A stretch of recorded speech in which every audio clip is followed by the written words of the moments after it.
अस्सलाम वालेकुम नाजरीन, एक और खूबसूरत सबक आमूज़ स्टोरी के साथ पेश खिदमत हैं। बात दिल को लगे तो चैनल को लाइक करना, शेयर करना और सब्सक्राइब करना ना भूलिएगा, शुक्रिया। बहुत सारे लोगों को शायद इल्म भी ना हो कि पाकिस्तान चीन की पहली खिड़की था, जिसके ज़रिए चीन के लोगों ने दुनिया को देखना शुरू किया। PIA पहली इंटरनेशनल एयरलाइन थी जिसने चीन में लैंडिंग की। इस लैंडिंग पर पूरे चीन में जश्न मनाया गया। पाकिस्तान ने अयूब खान के दौर में चीन को 3 जहाज़ फ़रोख्त किए। इनमें से एक जहाज़ मौज़े तंग इस्तेमाल करते थे। इस जहाज़ पर आज भी कर्जी बाय पाकिस्तान लिखा है। पाकिस्तान पहला मुल्क था जिसने चीन से तिजारत शुरू की और इसकी मसनूआत की इंपोर्ट की इजाज़त दी, और हम एक तवील अरसे तक चीन के रेज़र और सुइयाँ इस्तेमाल करते रहे। पाकिस्तान ने चीन के मुसलमानों को हज और उम्रे की सहूलत दी। चीन के हाजी बसों के ज़रिए पाकिस्तान पहुँचते थे और पाकिस्तान इन्हें हजाज़ मुक़द्दस तक पहुँचाने का बंदोबस्त करता था। पाकिस्तान का वीज़ा कभी चीन के लोगों की बड़ी ख्वाहिश होता था, लेकिन आज वो चीन दुनिया में तरक्की की इंतहा को छू रहा है। ये चीन जब 46 अरब डॉलर के मंसूबे लेकर पाकिस्तान आता है तो हम इसे अपनी तारीख का अहम तरीन वाक़या करार देते और बगले बजाते हैं। चीन आगे निकल गया जबकि हमने अपने मुल्क को मज़ार बना दिया और इसके मजावर बनकर चंदू और इमदाद कर्ज़ों पर ज़िंदा रहने का हुनर सीख लिया है। हमने कभी चीन की तरक्की और अपनी तनज़्ज़ुली का जामे तज्ज़िया नहीं किया। हमने कभी इन वजूहात का जायज़ा लेने की कोशिश ही नहीं की कि ऐसे चीन ना सिर्फ अपने 1.25 अरब लोगों को रोज़गार, सेहत, तलीम और शानदार ज़िंदगी फ़राहम की, बल्कि वह दुनिया भर के 6.5 अरब लोगों की माँ बन गया। पूरे यूरोप में ऐसे 39 शहर हैं जिनकी आबादी 10 लाख से ज़्यादा है, जबकि चीन ने पिछले 30 बरसों में 160 ऐसे नए शहर आबाद किए हैं जिनकी आबादी 10 लाख से ज़ायद है। इनमें दुनिया की तमाम जदीद सहूलतें मौजूद हैं। आज मर्सिडीज़ कारखानों का सबसे बड़ा कारखाना चीन में है। आज यूरोप, अमरीका और पाकिस्तान में ऐसी सब्ज़ियाँ और फ्रूट मिलता है जिस पर चाइना का स्टिकर लगा होता है। और आज दुनिया की 36,000 मल्टीनेशनल कंपनियां चीन में फैक्ट्रियां लगाने पर मजबूर हैं, लेकिन हमने कभी चीन की इस तरक्की की वजूहात तलाश करने की कोशिश की और ना ही अपने ज़वाल के शाहिद इकट्ठे किए।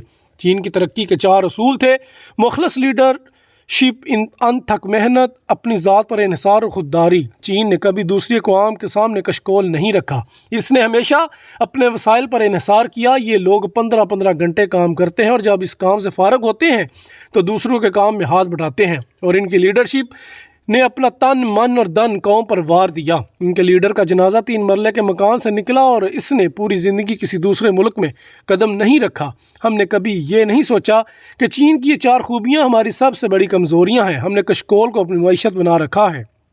हम दूसरों के वसाइल पर इन्हिसार करते हैं। हम दुनिया में सबसे ज़्यादा छुट्टियां करने वाले लोग हैं और हमारी सारी लीडरशिप की जड़ें मुल्क से बाहर हैं। इनकी औलादें और घर तक दूसरे मुल्कों में हैं। चुनांचे हम आज अफ़गानिस्तान से लेकर रवांडा तक दूसरे मुल्कों के मोहताज हैं। हम सांस तक उधार की लेते हैं। हम रोटी भी दूसरे फराहम करते हैं। काश हम चीन के सदर शी जिनपिंग से अर्ज़ करते, जनाब आप हमें 46 अरब डॉलर के मंसूबे ना दें, आप हमें इज़्ज़त की रोटी खाने और गैरत के साथ ज़िंदा रहने का दर्स दें। आप हमें मछली ना दें, आप हमें मछली पकड़ने का तरीका सिखा दें। कौमों को इमदाद और समझौते नहीं चाहिए होते, इन्हें इज़्ज़त और गैरत की गुट्टी दरकार होती है। आप यकीन कीजिए, हम एक मुर्दा और बकारियों की ज़िंदगी गुजार रहे हैं। हम कभी अफ़गानिस्तान में अमेरिका और रूस की फेंकी हड्डियाँ चूसते हैं, कभी दहशतगर्दी के ख़िलाफ़ जंग के पिंजर पर बैठ कर गोश्त नोचते हैं और कभी सऊदी अरब, यमन जंग से फ़ायदा उठाने के मंसूबे बनाते हैं। दुनिया जब इन तमाम बहरानों से निकल जाती है, ये अपने मामलात, अपने मसाइल हल कर लेती है, तो हम कशकोल पकड़ कर दोस्तों से दोस्ती की खैरात की अपील करने लगते हैं। जब दिल चाहे IMF हमें दुदकार देता है। हमने आज तक खुद को कौम समझा और ना ही कौम की तरह अपनी नस्लों की परवरिश की।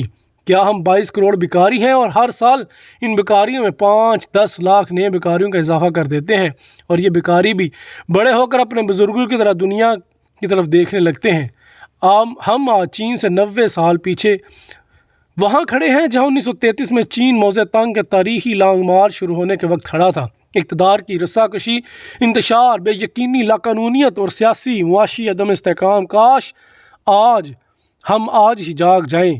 हम आज इन 46 अरब डॉलरों को ये आखिरी इमदाद, आखिरी सरमायाकारी समझ कर अपने कदमों पर खड़े होने का फ़ैसला कर लें।